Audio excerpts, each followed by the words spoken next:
Hi students, welcome back. ഇന്ന് നമ്മൾ ഇവിടെ ഡിസ്കസ് ചെയ്യാൻ പോകുന്നത് energy stored in a capacitor. ഒരു കപ്പാസിറ്ററിൽ എനർജി എങ്ങനെ സ്റ്റോർ ചെയ്യാം എന്നുള്ളതാണ്. ഓക്കെ, അപ്പൊ നമ്മൾ ഒരു കപ്പാസിറ്റർ കൺസിഡർ ചെയ്യാണ്.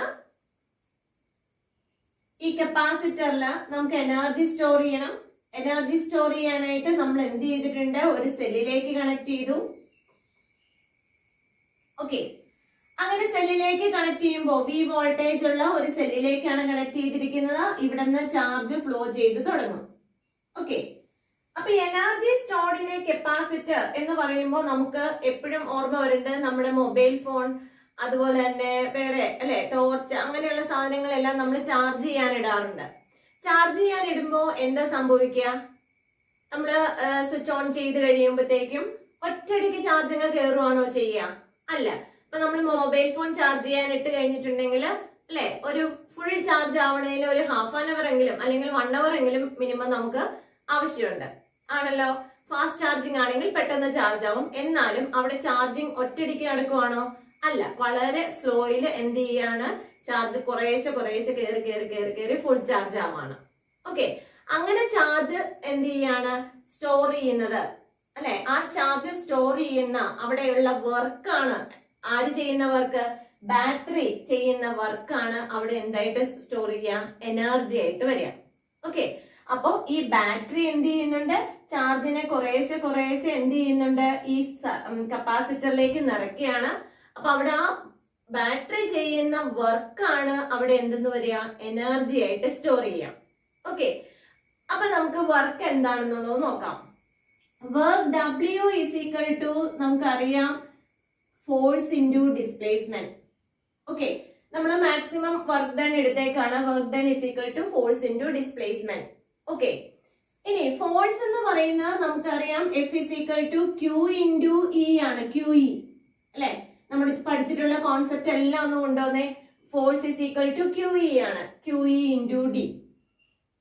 ഓക്കെ, ദാറ്റ്സ് ഈക്വൽ ടു, ഇനി ഇലക്ട്രിക് ഫീൽഡ് ഇവിടെ നമുക്ക് തന്നിട്ടില്ല, പക്ഷെ ഇവിടെ വോൾട്ടേജ് ആണ് തന്നിരിക്കുന്നത്. അപ്പൊ നമുക്ക് എങ്ങനെ എഴുതാം? Q ഇൻറ്റു ഇലക്ട്രിക് ഫീൽഡും പൊട്ടൻഷ്യലും തമ്മിലുള്ള റിലേഷൻ എങ്ങനെയാ? E is equal to V by D. നമ്മൾ കഴിഞ്ഞ ക്ലാസ്സിലൊക്കെ പഠിച്ചതാണ്. V by D into D അല്ലെ. അപ്പൊ നമുക്ക് എന്ത് ചെയ്യാം? ഡിയും ഡിയും ക്യാൻസൽ ചെയ്യാം. That is equal to Q into V. Okay, അല്ലെങ്കിൽ ഓർത്തിരിക്കുക work done W is equal to QV ആണ്. പല പ്രാവശ്യം നമ്മൾ പറഞ്ഞിട്ടുള്ള കേസാണ്. Work done is equal to Q into V. Okay, ഇത് നമ്മൾ പറഞ്ഞിരിക്കുന്ന Q ചാർജിന് ഒറ്റയടിക്ക് ഈ കപ്പാസിറ്ററിലേക്ക് കയറുകയാണെങ്കിൽ അതാണ് വർക്ക്, അതിന് ആവശ്യമായിട്ടുള്ള വർക്ക് ഡൺ ആണ് Q ഇൻറ്റു V. പക്ഷെ ഇവിടെ കയറുന്നത് എങ്ങനെയാ? ചെറിയ എമൗണ്ട് ഓഫ് ചാർജ് ആണ്. DQ ചാർജ് ആണ് നമുക്ക് എന്ത് ചെയ്യുക? ഈ കപ്പാസിറ്ററിലേക്ക് അല്ലെ പതുക്കെ പതുക്കെയാണ് ചാർജ് കയറുന്നത്. വളരെ ചെറിയ എമൗണ്ട് ചാർജ് കയറി കയറി കയറി ഫുൾ ചാർജ് ആവും. അപ്പൊ നമുക്ക് പറയാം എത്ര ചാർജ് കയറുന്നുണ്ടെന്ന് ചോദിച്ചു കഴിഞ്ഞാൽ എന്ത് വരും? DQ charge. അപ്പൊ DQ ഇൻറ്റു V. അങ്ങനെ DQ ചാർജ് കയറുമ്പോൾ ഇവിടുത്തെ വർക്ക് ഡൺ എങ്ങനെയാണ്? DW. ഓക്കെ, അപ്പൊ DW is equal to നമുക്ക് എങ്ങനെ എഴുതാം? V ഇൻറ്റു DQ എന്ന് എഴുതാം അല്ലെ. DW is equal to V into DQ. ഇനി ഫുൾ വർക്ക് കാണാൻ എന്ത് ചെയ്യണം? ഫുൾ വർക്ക് കാണാൻ ഇന്റഗ്രേറ്റ് ചെയ്യുക. അപ്പൊ integral of DW is equal to integral of V DQ. Okay, അപ്പൊ ചാർജ് എവിടെ നിന്ന് എവിടം വരെയാണ്? ഇനിഷ്യലി ചാർജ് 0 ആണ്. ഫൈനലി നമുക്ക് ചാർജ് Q ആവണം അല്ലെ. സ്മോൾ Q അല്ലെങ്കിൽ ക്യാപിറ്റൽ Q ആവണം. അപ്പൊ അങ്ങനെ എടുക്കാം. ക്യാപിറ്റൽ Q ആവണം, ഫുൾ ചാർജ് ആവണം. ഓക്കെ, അപ്പോ 0യിൽ നിന്ന് ഇനിഷ്യൽ ചാർജ് 0 ആണ്. ഫൈനലി ചാർജ് എന്താവണം? ക്യാപിറ്റൽ Q ആവണം. അപ്പൊ ഒന്ന് ഇന്റഗ്രേറ്റ് ചെയ്തേ. ഇന്റഗ്രേറ്റ് ചെയ്യാനായിട്ട് ഇവിടെ വല്ല Qന്റെ ടേംസ് കിടക്കുന്നുണ്ടോ? ഇല്ല. അപ്പൊ നമുക്കൊന്ന് നോക്കാം. ഇന്റഗ്രൽ ഓഫ് DW എന്ന് പറയുന്ന W ആണ്. W is equal to integral of, നമുക്ക് വിക്ക് പകരം എന്തെഴുതാം? നമുക്ക് അറിയാവുന്നതാണ് Q is equal to CV അല്ലെ. അപ്പൊ V is equal to എന്തെന്ന് എഴുതാം? Q divided by C. Okay, അപ്പൊ വിക്ക് പകരം നമ്മൾ എഴുതാണ് V is equal to Q by C. അപ്പൊ Q by C into DQ. Okay, ഇപ്പൊ ഇന്റഗ്രേറ്റ് ചെയ്യാനായി ഇവിടെ വേരിയബിൾ വന്നു അല്ലെ. ഇവിടെ DQ ആണ് ചേഞ്ചിങ് ആയിട്ട് കിടക്കുന്നത്. അപ്പൊ Q വേരിയബിൾ വന്നു. ഇനി നമുക്ക് ഇന്റഗ്രേറ്റ് ചെയ്യാം. എവിടെ നിന്ന് എവിടെ വരെ? 0 to ക്യാപിറ്റൽ Q. ഇവിടെ 1/c കോൺസ്റ്റന്റ് ആണ്, അതിനെ നമ്മൾ പുറത്തേക്ക് എടുത്തു. Integral 0 to q dq. എന്തായിട്ടാ വരിക? Integral of x raise to n. നമ്മൾ നേരത്തെ പറഞ്ഞു കഴിഞ്ഞിട്ടുള്ളതാണ്. What is integral of x raise to n? Integral of x raise to n dx is equal to എന്തായിരുന്നു? X raise to n plus 1 divided by n plus 1. Okay, വളരെ important ആണ്. നമുക്ക് ഫിസിക്സിൽ ഒത്തിരി ആപ്ലിക്കേഷൻ വരുന്നതാണിത്. അപ്പൊ x raise to n plus 1 divided by n plus 1. ഇവിടെ n പകരം എന്താ കിടക്കുക? 1 ആണ്. അപ്പൊ എന്ത് എഴുതാം? 1/c into q raised to 1 plus 1 divided by 1 plus 1. ഇപ്പൊ ഇന്റഗ്രേഷൻ കഴിഞ്ഞു. ഇന്റഗ്രേഷൻ റൂൾ അപ്ലൈ ചെയ്ത് കഴിഞ്ഞാൽ ഇന്റഗ്രേഷൻ കഴിഞ്ഞു. ഇനി എന്ത് ചെയ്യാം? സ്ക്വയർ ബ്രാക്കറ്റിൽ ഇടുക 0 to q. അപ്പൊ നമുക്ക് എഴുതാം 1/c into q square divided by 2 അല്ലെ? q സ്ക്വയർ ബൈ 2 ആണ് ഇന്റഗ്രേഷൻ ഫ്രം 0 to q. ഇനി അപ്പർ ലിമിറ്റ് ആദ്യം അപ്ലൈ ചെയ്യുക, എന്നിട്ട് ലോവർ ലിമിറ്റ് അപ്ലൈ ചെയ്യുക. അപ്പൊ എന്ത് വരും?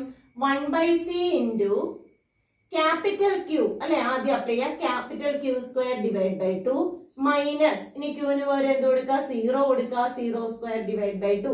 അപ്പൊ നമുക്ക് ആൻസർ ആയി എത്ര വന്നു അല്ലെ? Q square divided by 2c. അപ്പൊ നമുക്ക് വർക്ക് ഡൺ ഇക്വേഷൻ എങ്ങനെ എഴുതാം? Work done W is equal to, ഇവിടെ നിന്ന് work done W is equal to q square divided by 2c. Okay, ഈ വർക്ക് ഡൺ ആണ് അവിടുത്തെ എന്തായിട്ട് സ്റ്റോർ ചെയ്യുക?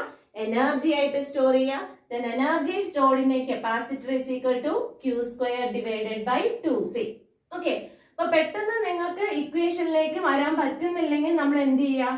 വർക്ക് എപ്പോ എനർജി കാണാൻ പറഞ്ഞാലും എനർജി എന്ന് പറയുന്നത് എവിടെ നിന്നേ ഡിറൈവ് ചെയ്ത് വരുവുള്ളൂ? വർക്കിൽ നിന്നാണ് അല്ലെ? Work energy theorem. അപ്പൊ work is stored as energy. വർക്കിന്റെ ഇക്വേഷൻ നമുക്കറിയാം. Work is equal to force into displacement. ഫോഴ്സിന് F is equal to QE ആണ്. അപ്പൊ QED. ഇക്ക് പകരം എന്ത് കൊടുക്കാം? V/D. ഓക്കെ, ഇടയ്ക്കിടയ്ക്ക് നമുക്ക് ഈ ഇക്വേഷൻസ് എല്ലാം ഓർമ്മ വരുന്നത് നല്ലതാണ്. അപ്പൊ ഇതിങ്ങനെ യൂസ് ചെയ്യുമ്പോൾ നമുക്ക് ആദ്യത്തെ കാര്യങ്ങളെല്ലാം ഓർമ്മ വന്നോളൂ. ഓക്കെ, അപ്പൊ QV/D into D. DD cancel ചെയ്തു. ഇപ്പൊ നമുക്ക് എന്ത് വേണം? QV. ഇനി ഈ കപ്പാസിറ്ററിനെ നമ്മൾ ചാർജ് ചെയ്യുമ്പോൾ എന്ത് ചെയ്യാം? നമ്മൾ മൊബൈലൊക്കെ ചാർജ് ചെയ്യുമ്പോൾ കുറേശ്ശെ ചാർജ് കയറിയിട്ടാണ് ഫുൾ ചാർജ് ആവുക. എന്നുള്ള കേസ് എടുത്തു കഴിഞ്ഞാൽ നമുക്ക് dW is equal to dq into v എന്ന് എഴുതാം. ചാർജ് വളരെ ചെറുതാണ് കയറുക. ഓക്കെ, എന്നിട്ട് ഇനി ഇന്റഗ്രേറ്റ് ചെയ്യാം. ഇന്റഗ്രേഷൻ എവിടെ നിന്ന് എവിടെ പോലെയാണ്? ഇനിഷ്യൽ ചാർജ് 0 ആണ്. 0യിൽ നിന്ന് നമുക്ക് എന്ത് ചെയ്യണം? q ചാർജ് വരെ എത്തിക്കണം. അപ്പൊ അതിനു വേണ്ടിയിട്ട് ചെയ്തു. ഇനി ഇന്റഗ്രേഷന്റെ ഇത് കൊടുത്തു. എന്ത് ചെയ്യാം? ഫൈനൽ ആൻസറിലേക്ക് വന്നു. ഫൈനൽ ആൻസർ അപ്പോൾ നമുക്ക് എത്ര കിട്ടിയത്? q square divided by 2c. Okay, ഇനി നമുക്ക് വേറെ രീതിയിലും അതിന്റെ ഇക്വേഷൻസ് എഴുതാം. ഓക്കെ, അപ്പൊ വർക്ക് ഡണിന്റെ ഇക്വേഷൻ നമുക്ക് കിട്ടി. Work done W is equal to q square divided by എന്ത് വന്നു? 2c. ഓക്കെ, നമുക്ക് അറിയാവുന്നതാണ് q is equal to cv അല്ലെ? q is equal to നമുക്കറിയാം c into v ആണ്. അപ്പൊ ക്യാപിറ്റൽ ക്യൂവിന് നമുക്ക് എന്ത് കൊടുക്കാം? cv എന്ന് കൊടുക്കാം. അപ്പൊ ക്യാപിറ്റൽ q സ്ക്വയർ എന്ന് പറഞ്ഞു കഴിഞ്ഞാൽ c square v square divided by 2c. സിയും സിയും ക്യാൻസൽ ചെയ്യാം. അപ്പൊ എന്ത് വരും? ഹാഫ് ഇൻറ്റു അല്ലെ? താഴെ ഒരു 2 കിടക്കുന്നുണ്ട്, അത് ആദ്യം എടുത്ത് എഴുതി. Half C V square. ഇപ്പൊ വർക്ക് ഡൺ ഇക്വേഷൻ എന്താണ്? അല്ലെങ്കിൽ energy stored in a capacitor, എനർജിയുടെ ഇക്വേഷൻ എന്താണ്? ഹാഫ് സി വി സ്ക്വയർ എന്ന് നമുക്ക് കിട്ടി. ഓക്കെ, അപ്പൊ നമുക്ക് രണ്ട് ഇക്വേഷൻ ആയി. q സ്ക്വയർ ബൈ 2c ഒരു ഇക്വേഷൻ, വീണ്ടും എന്തെന്നു? ഹാഫ് സി വി സ്ക്വയർ എന്ന് പറയുന്ന രണ്ടാമത്തെ ഇക്വേഷൻ. ഇനി നമുക്ക് ഇതിൽ നിന്ന് ഒന്നുകൂടെ എഴുതാം. Half into C V into V എന്ന് എഴുതാം. നമ്മളെ വി സ്ക്വയറിനെ നമുക്ക് വി ഇൻറ്റു വി എന്ന് എഴുതാം. സി വി എന്ന് പറഞ്ഞാൽ എന്താ? C V is equal to Q ആണ് അല്ലെ? അപ്പൊ നമുക്ക് എങ്ങനെ എഴുതാം? Half capital Q into V. അപ്പൊ വർക്ക് ഡണിന്റെ മൂന്നാമത്തെ ഇക്വേഷൻ എന്താണ്?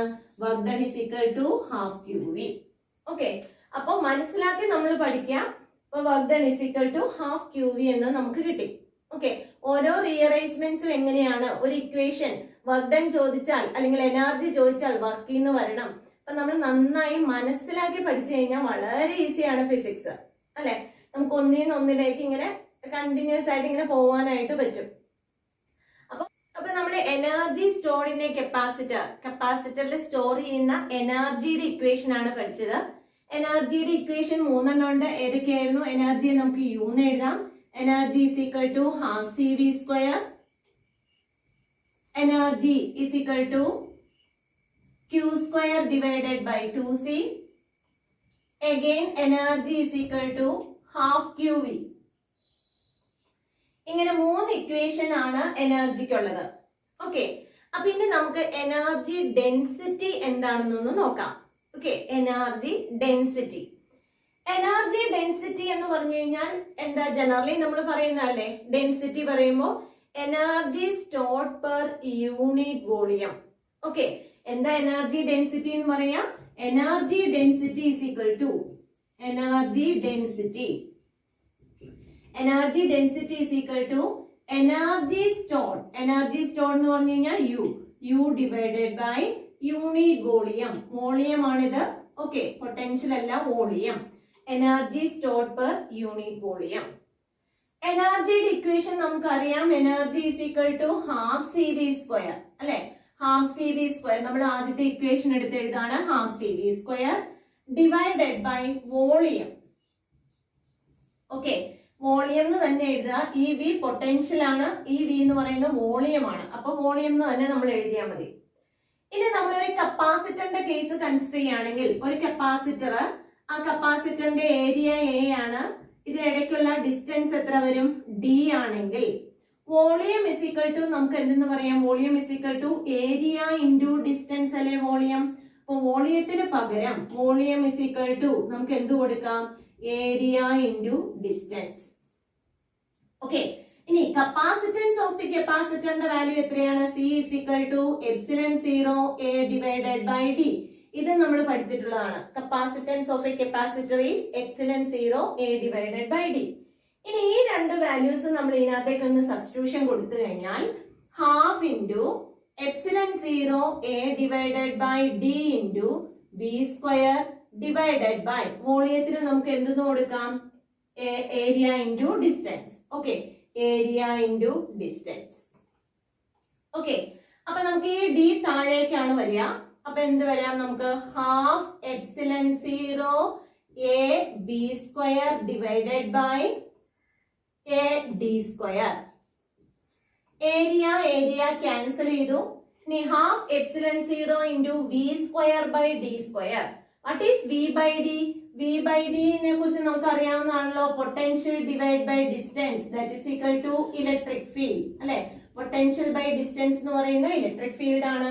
അപ്പൊ നമുക്ക് എന്തെന്ന് എഴുതാം? Half epsilon 0 into E square. Okay, അപ്പൊ എനർജി ഡെൻസിറ്റിയുടെ ഇക്വേഷൻ കിട്ടി. Energy density is equal to half epsilon 0 into E square. വളരെ ഇമ്പോർട്ടന്റ് ആയിട്ടുള്ള ഒരു ഇക്വേഷൻ ആണ് എനർജി ഡെൻസിറ്റിയുടെ. എനർജി ഡെൻസിറ്റിയുടെ equation half epsilon 0 into E square. Okay, അപ്പൊ എനർജിയുടെ 3 വാല്യൂസും പഠിക്കുക. എനർജി ഡെൻസിറ്റിയുടെ ഇക്വേഷൻ എന്താണെന്നൊന്ന് ഓർത്തിരിക്കുക. Okay, I think this topic is clear for you. If you like this video, please subscribe and enable the bell button. Thank you.